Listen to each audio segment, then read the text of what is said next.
이렇게 하는 일은 없다. 너가 굿파트너 그 드라마 자문 변호사야? 자문했어? 같은 점이 5가지가 있고요. 다른 점이 2가지가 있습니다. 17년차 변호사, 이혼 전문 변호사. 이혼했다는 점이죠. 가장 중요한 공통점일 수 있는데 헛똑똑이라고 할 수 있는 거죠. 그러면서 저도 이혼을 통해서 이제 성장해 가고 있거든요. 근데 여기서 다른 점이 있다면 이혼의 방법이 달랐죠. 차은경 변호사는 남편을 상대로, 저는 엑스허즈번드를 상대로 오늘 싸우지 않으면 내일 싸워야 됩니다. 원래 중이 제 머리를 못 깎습니다. 제가 생각하는 자녀 교육과는요.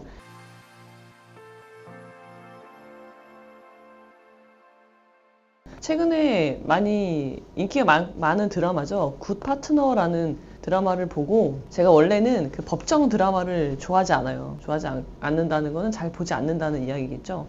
왜 잘 안 보냐면은 이 법정 드라마는 이제 어떤 사람들은 변호사니까 법정 드라마 되게 재밌어 하지 않나요? 그런 소재의 영화 되게 좋아하지 않나라고 생각하시지만 변호사로서 전혀 그렇지 않아요. 오히려 굉장히 원래 드라마를 잘 보지 않지만 법정 드라마는 더 깊이 하거든요. 이게 그러니까 소재가 비현실적이라서가 아니에요. 소재는 사실 굿파트너에 나오는 그런 뭐 다양한 사건들 있잖아요. 불륜 사건, 이혼 사건 그런 것들은 현실보다는 약해요. 오히려 현실은 그보다 더 심한 것들이 많아요. 근데 보지 않는 이유는 그 절차 있죠. 소송 절차를 드라마이기 때문에 어쩔 수 없이 그런 드라마적 요소를 가미해야 되는데 소송 절차에 그런 것들이 많이 들어가거든요. 근데 실제가 그렇지 않은데 드라마를 보고 특히 이제 굿파트너를 보셨으니까 많은 분들이 뭐 가사 사건을 할 때 그렇게 진행될 거라고 생각하시지만 실제 우리나라 재판은 뭐 구두 변론주의이긴 하지만 서면을 제출하는 것으로 대체된단 말이에요. 그래서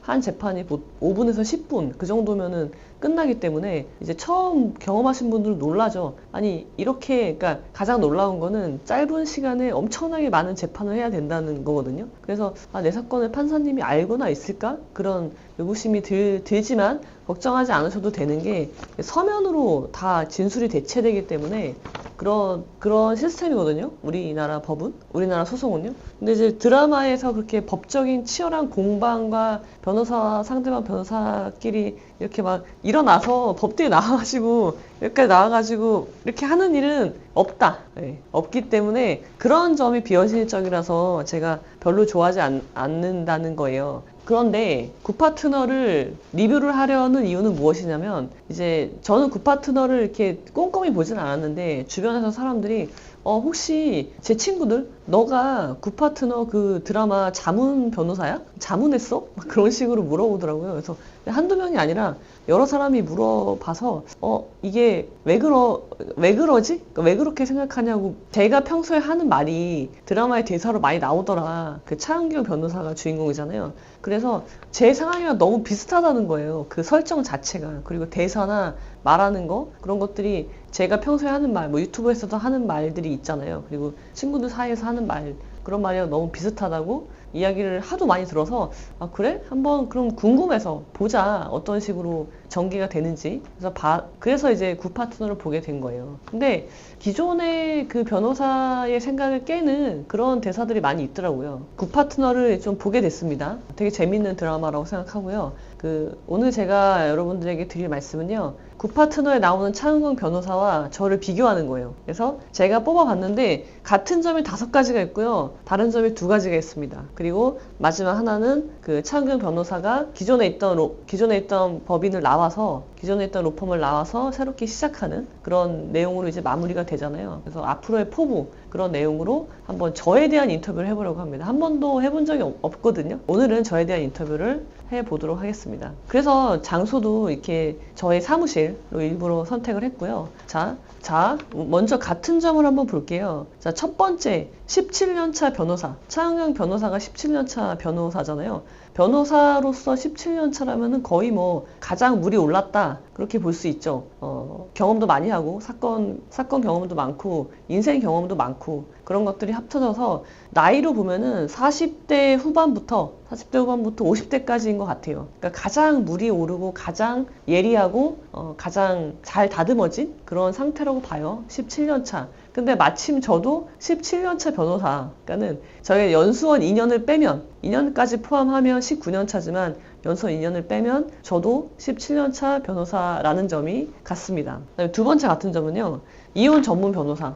뭐 물론 그 차은경 변호사는 이혼과 가사 사건만 하지만 저는 그렇진 않아요. 이혼 가사 사건만 하진 않아요. 왜냐면 제가 군 법무관이었기 때문에 군대 사건, 그 가사도 군인들의 이혼과 불륜, 특히 군인 불륜은 거의 제가 독보적인 전문성이 있기 때문에 고민하지 마시고 저한테 오시면 됩니다. 군인인데 불륜했어. 그런 분들은 저한테 오시면 되고요. 그래서 이제 군인 불륜이나 군인 형사 사건, 군인 뭐 징계나 그런 사건들도 꽤 많은 비중을 이루고 있고요. 그 다음에 형사 이렇게 하고 있거든요. 근데 퍼센트로 보면은 이혼 가사가 60%를 넘기 때문에 저 역시 이혼 전문 변호사인 거죠. 그래서 이 점도 동의를 합니다. 그 다음에 세 번째 같은 점, 이혼했다는 점이죠. 가장 중요한 공통점일 수 있는데 사실 뭐 변호사 중에 이혼하신 분들도 꽤 많죠. 그렇지만 이혼이라는 그 실패를 겪고서 내가 어떻게 성장해 나가는지는 사람마다 천차만별이란 말이에요. 그런데 이제 다른 점이 있다면, 그래서 그 드라마는 차은경 변호사가 이혼을 하면서 주된 스토리 중에 하나잖아요. 차 변호사가 이혼을 하면서 그 자녀와의 갈등, 그 다음에 남편과의 갈등, 전문직 여성으로서 엄청나게 성공을 했지만 커리어적으로는 문제가 없지만 가정 안에서 일어나는 그런 관계의 미숙함, 그런 것들에 대한 걸 겪으면서 이혼이라는 과정을 통해서 차은경 변호사가 성장해 나가는 이야기거든요. 저는 그렇게 봤어요. 그래서 저의 이야기와 매우 비슷하다. 저도 역시 이혼을 계기로 저도 제가 29살에 변호사가 됐으니까 전문성으로서는 뭐 말할 것이 없고요. 거의 대한민국 여성으로서는 어디 내놔도 남부럽지 않은 그런 커리어를 가지고 있단 말이에요. 그렇지만 이 가정, 가장 작은 단위이고 가장 나의 소중하고 그런 조직이죠. 가장 작은 조직인데 거기서 시작이 되는 건데 거기에서는 이제 갈등이 막 발생하는데 이걸 해결하지 못하고 있는 그런 상태에서, 그러니까 헛똑똑이라고 할 수 있는 거죠. 그러면서 저도 이혼을 통해서 이제 성장해 가고 있거든요. 그거를 여러분들에게 많이 공유하고 있고 여러 가지 뭐 교육이나 그렇게 변호사 활동은 물론이고 교육 등이나 여러 가지 활동을 통해서 그런 저의 성장, 제가 저의 실패와 저의 성장 이야기들을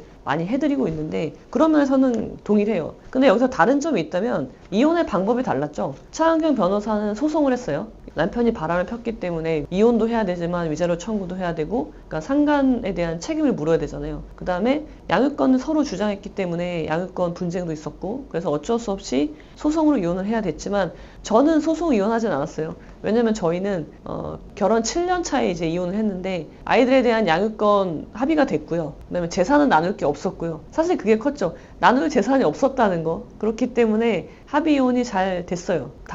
그래서 이혼의 방법에 있어서는 서로 다르다. 이렇게 말씀드릴 수 있고요. 이혼을 하기 위한 소송을 했지만 저는 협의이혼을 했잖아요. 근데 협의이혼이라는 게 대부분은 협의이혼을 원하는데 협의이혼이라는 거는 사실 문제를 회피하는 거예요. 그러니까 얘 꼴도 보기 싫어. 그냥 나는 얘가 아니면 행복할 것 같아. 그래서 그냥 절차를, 서류 처리를, 그러니까 행정 절차만 빨리 한 거죠. 서류상으로만 정리가 된 거지 풀어야 될 숙제가 있는 거예요. 관계에서. 왜냐면 저는 7년을 살았지만 7년이라는 시간이 결코 짧지 않은데 그 7년 동안 서로 엮인 것들이 있잖아요. 과거의 갈등들. 이거를 풀지 않고 매듭짓지 않고 그냥 풀어 헤쳐놓은 채 이혼을 해버린 거죠. 협의이혼을. 그러니까 어떻게 돼요? 그 이후에 소송이 이제 계속 되는 거예요. 그래서 그 이후에 소송도 많이 회피를 하다가 한 3년 차, 한 4년, 5년 지나고 나서 제가 이제 엑스허즈번드죠, 저는. 엑스허즈번드를 상대로 소송을 제기했죠. 그러니까 제가 했던 소송은 양육비 청구 소송, 이행명령이죠, 이행명령.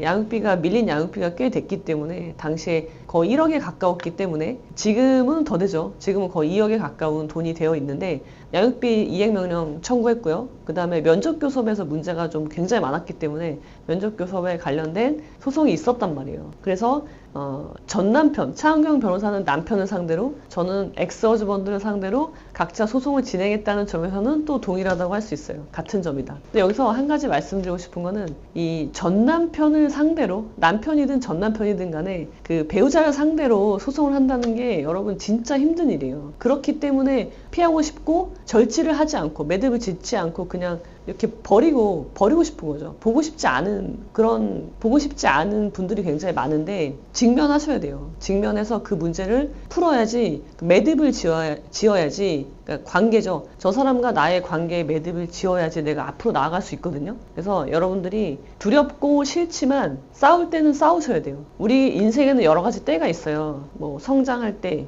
웃을 때, 슬플 때, 죽을 때, 그런 다양한 때가 있는데 싸울 때가 있거든요. 맞설 때, 싸울 때가 있어요. 근데 나는 평화를 좋아해. 난 싸우는 게 싫어. 그럼 이야기를 하면서 안 싸우잖아요. 그러면은 그 갈등이 없어지는 게 아니라 나는 다시 싸워야 돼요. 그 갈등은 더 커져 있죠. 그리고 내가 5 정도만의 전투력을 가지고 싸워도 됐을 문제를, 작은 문제를 이제 나중에는 100 정도 되는 전투력을 가지고 싸워야 되는, 그러니까 문제는 더 커져 있는 거죠. 그래서 오늘 싸우지 않으면 내일 싸워야 됩니다. 그래서 우리가 인생을 살 때는 이 맞설 때, 싸울 때를 명확히 아셔야 돼요. 그리고 어차피 저도 변호사인 저조차도 엑스허즈번드와 싸우는 게 맞서서 싸운다는 게 얼마나 싫었겠어요. 그러니까 몇 년을 협의혼으로 그냥 끝내버리고 그 몇 년 뒤에 다시 소송을 들어갔잖아요. 그러니까 변호사도 힘든 일이에요. 원래 중이 제 머리를 못 깎습니다. 그래서 변호사도 여러분 소송에 붙잖아요. 그럼 자기가 막 하지 않아요. 자기가 막 하는 사람은 진짜 대단한 사람이고요. 다 맡깁니다. 다른 변호사한테 맡기고 위임을 해서 처리하지 자기가 하지 않아요. 왜 그러냐면 굉장히 고통스러운데, 그러니까 자기 사건을 하는 게 매우 고통스러운데 그게 왜 그러냐면요. 소송이라는 거는 과거에 있었던 일을 정리하는 거예요. 근데 나는 지금을 살고 있고요. 미래를 준비해야 돼요. 근데 자꾸 과거에 매몰돼서 특정 시점, 저 같은 경우는 엑스허즈번드랑 새롭게 이혼하고 나서 한 4년쯤 지난 다음에 4년이 뭔가 제가 2014년에 이혼했으니까 한 5년 6년 지나서 이혼을 했네. 그러니까 5년 6년이나 지나서 새롭게 소송을 하려니 어떻게 해야 돼요? 이게 지금 발생한 문제가 아니잖아요. 그러니까 이혼할 때로 돌아가서 그때 있었던 막 잘잘못을 따지고 있어야 되니, 그러니까 몇 년 전으로 돌아가요. 내가 결혼했을 때 막 그런 이야기를 하고 있으니 이건 삶을 살 수가 없는 거예요, 지금은. 그래서 소송이라는 게 어려운 거고요, 힘든 거고요, 지금을 살지 못하게 하니까. 그래서 소송은 변호사한테 맡기는 게 제일 좋아요, 위임하는 게. 그래야지 내가 지금을 살 수 있거든요. 그리고 앞으로를 준비할 수 있기 때문에 소송이라는 건 그런 특성이 있어요. 과거의 일을 자꾸 다투는 거고 나를 과거로 보내는 일이기 때문에 누구에게나 힘든 일이에요. 그래서 여러분들이 만약에 송사에 휘말려 있다, 그럼 힘들어. 당연한 겁니다. 저 사람이 유난히 힘들게 하는 게 아니라 상대방이 이상한 놈이라서 내가 힘든 게 아니라 원래 소송은 그런 거예요. 그래서 같은 점, 차은경 변호사와 같은 점은 배우자를 상대로 소송을 했다는 점에서 공통점이 있습니다. 그 괴로움을 같이 공유한 거죠.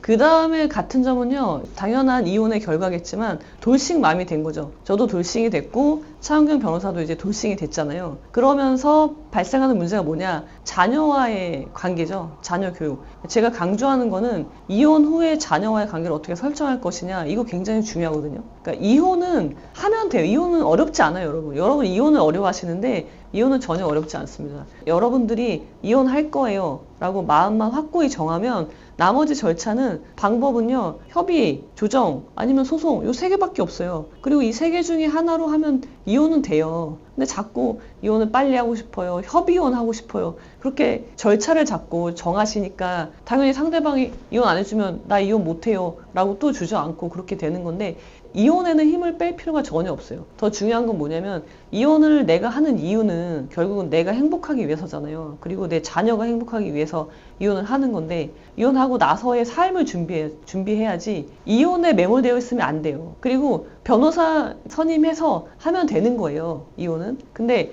이혼 후의 삶은 변호사를 선임해서 할 수가 없다고요. 그러니까 내가 해야 되는 거는 이혼 후의 삶이잖아요. 그러니까 그걸 준비하셔야 되는 거죠. 그래서 이제 이혼 후에 나와 자녀와의 관계, 분명히 자녀와의 관계도 무너져 있는 부분들이 많거든요. 아니면 건강하지 못한 관계가 이미 설정되어 있는 분들이 많기 때문에 이 관계를 다시 회복시켜야 돼요. 그러니까 첫 번째는 내가 회복하고요, 두 번째는 내 자녀와의 관계를 회복시키는 게 여러분의 숙제란 말이에요. 근데 그거는 변호사가 도와줄 수 있는 게 아니잖아요. 그래서 그거에 여러분들이 몰두하셔야 돼요. 저 같은 경우는 저도 마찬가지였고요. 마찬가지, 이혼하고 나서 돌싱이 됐어. 그리고 나서 아이들과의 관계, 일단 완전히 저는 우울증이 굉장히 심했기 때문에 밑바닥에서 어떻게 일어날 것인가, 그것이 숙제였고, 그 다음에 나와 함께 같이 무너져 있는 아이들을 어떻게 일으켜 세울 것인가, 그 두 가지가 문제였단 말이죠. 근데 차은경 변호사는 제가 그 드라마를 봤을 때 자녀한테 물론 굉장히 그 시간적으로 많은 할애를 하지 못했고 정서적으로도 교감이 별로 없었어요. 그래서 그 점 때문에 아이와의 관계가 굉장히 좋지 않았고, 그거를 굉장히 미안해했어요. 미안해하고 무언가를 해도 조심스럽고 아이 눈치를 보고 아이가 마치 판단자가 된 듯한 그런 관계가 이미 설정되어 있었거든요.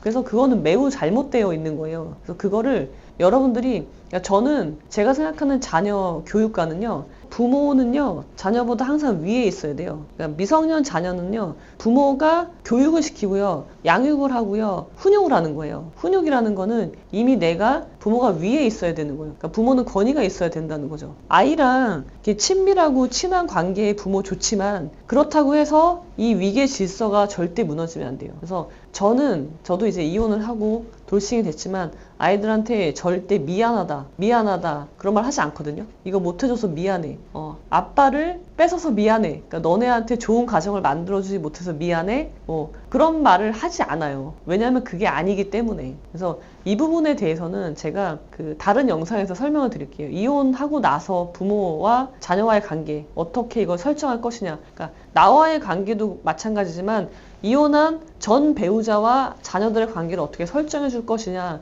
이거 매우 중요하거든요. 그래서 이것에 대해서는 다른 영상에서 제가 설명을 드리겠습니다. 그러니까 저하고 차은경 변호사의 같은 점은 돌싱맘이 됐다는 거, 그렇지만 다른 점을 찾아보자면 차은경 변호사는 자녀한테 굉장히 미안해하고 자녀의 눈치를 보는 그런 관계가 설정되어 있었어요. 근데 이제 물론 개선이 되어 가고 있는 거죠. 그게 이제 두 사람이 성장해 가는 과정이죠. 저는 이미 그 과정을 거쳐서, 제가 이제 이혼 선배니까, 차은경 변호사는 지금 했잖아요. 근데 저는 벌써 이혼한 지 2014년에 했으니까 벌써 이혼한 지 10년이니까 이혼 선배로서 그 점에 있어서는 저는 이미 어느 정도 성장한 부분이 있거든요. 그래서 자녀한테 절대 미안해하지 않습니다. 미안하지 않기 때문이에요. 그리고 나는 항상 자녀들을 위해서 최선을 다해왔고 그 점에 있어서는 언제나 당당하고, 예를 들어서 시간을 저도 한 10시나 11시 퇴근을 해요. 9시에 퇴근하면 아이들이 놀래요. 아이들이 학원 갔다 아직 안 온 경우도 있기도 하고, 아이들이 제가 문을 열고 들어가면 엄마다 라고 하고 굉장히 놀라거든요. 아니 왜 이렇게 일찍 왔어? 그런 느낌이란 말이에요. 근데 그래서 하루에 제가 아이들하고 보내는 시간은 3시간 정도? 많아요. 그렇지만 3시간밖에 보내지 않아도 저는 아이들한테 전혀 미안하지 않고요. 아이들은 저한테 항상 고마워하고요. 그리고 엄마 딸인 게 너무 고마워요. 너무 좋아요. 그렇게 이야기하는 그런 관계가 되어 있거든요. 그래서 이 점에 대해서는 저의 노하우를 다른 영상에서 설명드리도록 하겠습니다. 그 다음에 공통점은 이제 법인의 대표죠. 그러니까 차은경 변호사는 아직은 아니지만 이제 됐죠. 이제 이혼을 하고 그 법인에서 나오고, 너무 오래 있었어요. 한 법무법인에 차은경 변호사는 너무 오래 있었고요. 17년차 베테랑 변호사가 다른 법무법인에 아무리 파트너라고 하더라도 이렇게 있을 필요는 없어요. 그리고 대부분은 나오는 게 맞고요. 지금 드라마의 내용처럼 차은경 변호사가 자기 이름을 건 새로운 법무법인을 만든 것은 매우 정상적이고 당연히 그렇게 했어야 될 일이라고 생각을 합니다. 그래서 차은경 변호사는 법무법인의 대표가 됐고, 저도 법무법인의 대표이고, 그 점에 있어서는 공통점이 있다. 그렇게 말씀드릴 수 있고요. 그 다음에 이제 저도 그렇고 차은경 변호사도 그렇고 법무법인의 대표가 됐잖아요. 그러면서 이제 앞으로의 포부를 이야기를 해보겠습니다. 저의 포부죠. 저의 포부는 제가 이제 논어 이야기를 좀 해볼게요. 논어에 보면은 자로라는 굉장히 그 뜻은 높지만 그것에 맞는 실질을 아직 갖추지 못한 그런 약간 무식하고 용맹한 제자가 있었어요. 자로를 보고 하루는 공자가 칭찬을 해줍니다. 공자가 원래 칭찬을 하는 사람이 아닌데 그날은 자로에 대해서 굉장히 칭찬을 해주는 이례적인 일이 발생한 거죠. 자로한테 이렇게 이야기를 해요. 한마디의 말로 판결을 내렸을 때 사람들이 모두 승복할 수 있는 사람은 아마도 자로일 것이다. 그렇게 이야기를 하거든요. 그러니까 왜 그러냐면은 자로라는 사람은 용맹하지만 이제 광간하다고 표현을 하거든요. 그러니까 열정이 굉장히 많아. 근데 방향성이 없긴 하지만 열정이 매우 많은 거는 장점이에요. 그런 자로는 어떤 장점이 있었냐면 한 번 말을 뱉으면요 반드시 실천해요. 그러니까 사람들이 자로가 말을 하면 그 말을 신뢰하는 거예요. 항상 행동으로 이어졌기 때문에. 그래서 자로의 그런 평소의 태도, 무승락이라고 하는데 그런 태도 때문에 공자가 자로가 단 한마디의 말로 판결을 내려도 사람들은 다 그 말에 승복한다 라고 이야기를 해요. 자기보다 낫다는 거예요. 그 점에 있어서는 자기가 자로보다 나을 점이 없다 라고 이야기를 해요. 자, 그러면은 공자는 그래도 스승인데 공자랑 자로랑 비교했을 때 공자는 어떤 점이 다르냐라는 질문을 할 수 있잖아요. 그것에 대해서 공자가 뭐라고 하냐면, 그런데 나는, 자, 그런 점에서는 내가 자로보다 나은 점이 없다. 그렇지만 나는 세상에 송사가 없게 만들겠다 라고 이야기를 하거든요. 필사무송이라고 하거든요. 필사무송. 그러니까 반드시예요, 반드시. 공자가 반드시란 말을 잘하지 않는데 반드시 세상에 송사가 없게 만들겠다. 자로보다 훨씬 더 원대한 꿈을 꾸고 있는 거거든요. 그러니까 송사라는 건요, 관계에서 발생하는 거예요. 사람과 사람 사이에 관계에서 발생하는 게 송사인데 그건 이미 발생한 거잖아요. 근데 공자는 관계에서 아예 그런 갈등이 발생하지 않게 하겠다. 그 말은 뭐예요? 갈등이 발생하지 않는 게 아니라 갈등이 발생하기 전에 관계를 정리하겠다는 거예요. 그래서 나오는 게 인간의 등급이 나오는 거예요. 내가 5등급이야. 근데 9등급 쓰레기랑 9등급 또는 쓰레기랑 관계를 맺으면 어떻게 돼요? 갈등은 발생할 수밖에 없고요. 그럼 송사로 이어질 수밖에 없는 거예요. 그러니까 공자가 하겠다는 건 저 사람이 내가 지인을 했어. 근데 저 사람이 9등급이야, 쓰레기야. 그럼 어떻게 해요? 관계를 끊는단 말이에요. 그래서 갈등이 발생할 여지가 없게 만드는 거죠. 그러면 송사가 없게 되는 거죠. 제가 생각하는 거는, 그래서 제가 만든 법무법인 로앤모어, 그 이름도 그런데요. 법하고 그 이상이잖아요. 그 이상은, 법은 자로와 같은 거예요. 한마디 말로 판결을 내렸을 때 다른 사람들이 모두 승복하게 만들 수 있는 게 법이라면, 그 모어는 뭐냐면 아예 갈등이 발생하지 않게 하겠다. 그 방법이 무엇이냐? 그거는 당연히 교육이 필요한 거예요. 교육. 그 방법은 사람을 어떻게 볼 것이냐, 지인을 하는 방법에 대한 문제인 거죠. 그래서 이 모어를 실천하기 위해서는 그 교육이 필요하고요. 특히 어떤 교육이에요? 사람을 어떻게 알아볼 것이냐, 그것에 대한 교육이 필요하고, 제가 하는 교육은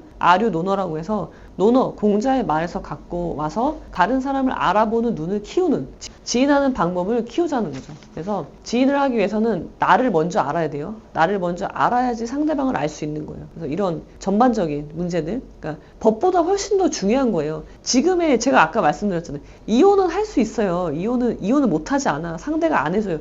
징징대시면 안 돼요. 할 수 있는데 안 하고 있는 거잖아요. 그래서 그게 중요한 게 아니라 이혼하고 나서 어떻게 살 것인가, 이혼에 이르지 않게 하려면 어떻게 할 것인가, 결혼 생활을 어떻게 해야 행복하게 할 것인가, 그보다 더 앞으로 나가면 어떻게 하면 결혼을 신중하게 할 것인가, 우리 여러 헛똑똑이들이 있잖아요. 그런 사람들을 위해서, 그러니까 전체 인생에 대한 보다 더 큰 그림은 법이 아니라 모어에 있다는 거죠. 로앤모어. 그렇게 해서 로앤모어가 완성이 되는 겁니다. 그래서 저의 포부는 그렇게 저를 포함한 우리 모두의 생각의 힘을 키우는 거, 그래서 갈등이 발생하는 상황 자체를 만들지 않는 거, 그래서 송사가 없는 세상을 만드는 거, 그것이 저의 포부입니다. 그래서 설명을 드리면, 여기 이쪽 한번 보시겠어요? 보면은 이것이 이제 프로젝트 1입입니다. 이게 1, 아니죠, 이게 1이죠. 이게 1, 3, 이게 2, 나, 이게 3, 관계. 요 세 개를 통해서 내가 1입을 할 수 있는 그런 강의가 되고요. 그 다음에 헛똑똑이를 위한 결혼 수업. 제발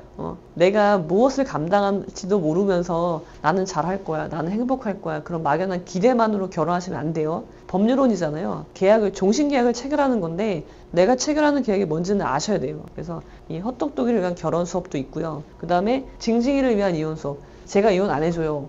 그런 이혼 사유가 없대요. 막 그런 식으로 징징대지 마시고, 여러분의, 이게 좀 안타깝게 민법이 규율을 하고 있지만 나의 개인의 행복에 관한 문제예요. 그걸 어떻게 법이 규율을 합니까? 그래서 징징대지 마시고 징징이를 위한 이혼 수업을 들으십시오. 그리고 나머지는 이제 제가 여러 가지 그 대외 활동을 통해서 결혼 이야기나 이런 결혼 잡지, 그런 것을 통해서 이런 것들, 그리고 책, 다양한 이제 저술 활동을 통해서 여러분들이 생각의 힘을 기르고 갈등이 없는 스스로가 하셔야 돼요. 제가 그걸 해드릴 순 없고, 저는 이런 교육을 통해서 기준을 제시해 드릴 수 있을 뿐이고, 결국은 그런 기준을 적용해서 결혼을 신중하게 하고 이혼을 신속하게 하고, 그리고 갈등이 없게 만들고, 관계에서 나와 자식 간의 관계를 어떻게 설정할 것인지, 그런 문제에 대해서 여러분들의 답을 찾을 수 있게 해드리고 있습니다. 이제 계속해서 그런 이제 굿파트너 리뷰를 몇 편 하려고 해요. 예를 들면 이제 자녀와의 문제, 이혼하고 나서 그 자녀, 제희 있잖아요. 차은경 변호사와 제희와의 관계를 보면서 저의 딸도 그 영상을 봤거든요. 그러면서 여러 가지 말을 하더라고요. 그래서 그것에 대한 영상, 그리고 제가 그 굿파트너를 보면서 또 이제 꽂혔던 부분이 정우진 같은 인물이 현실에 존재할 수 있을까? 라는 의문을 가졌어요. 그래서 여러분들이 혹여나 많은 여성분들이 내가 지금 남편과의 갈등이 있어. 그리고 불륜을 해가지고 이혼 소송 중이야. 그런데도 내 옆에서 나를 한결같이 바라보고 있는 나바라기를 하고 있는 잘생기고 연하남에 돈도 많고 전문직에 다정다감하고 그런 사람이 존재할 수 있을까? 이것에 대한 이야기를 해보도록 하겠습니다. 그래서 여러분들이 특히 많은 여성분들이 굿파트너를 보면서 심었던 환상 있잖아요. 환상과 꿈, 아무런 근거 없는 그런 꿈과 희망을 또 이제 깨는 그런 통념, 근거 없는 희망은 오히려 독이 되는 거예요. 그래서 그런 거를 한번 깨는 영상을 찍어 보도록 하겠고요. 그리고 세 번째는요,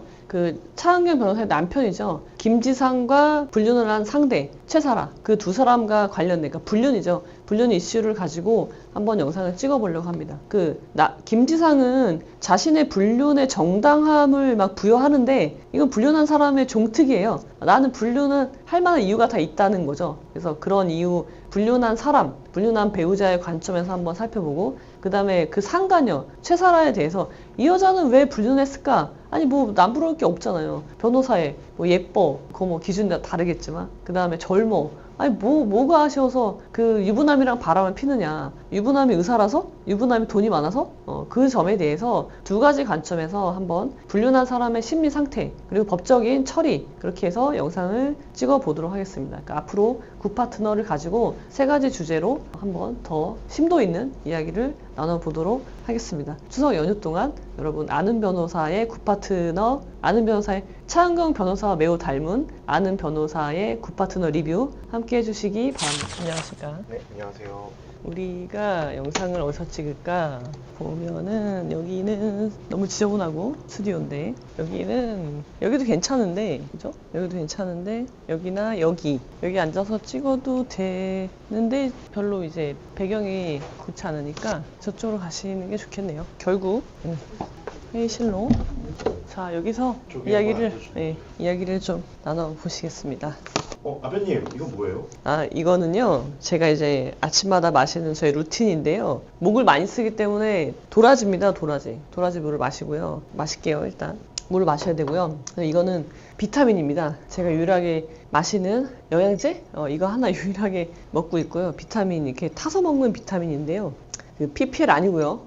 그냥 저의 루틴이라서. 자, 이렇게 마시고 하루를 시작합니다. 건강해야 한다기보다는 당장 목을 많이 쓰니까 목을 보호한다? 예방한다는 의미이고요. 몸이 건강해지는 건 아닌 것 같아요. 그리고 비타민도 마시면 그냥 오늘 하루 그냥 잘 버틸 수 있는 그런, 이게 뭐 플라시보 이펙트인지는 모르겠지만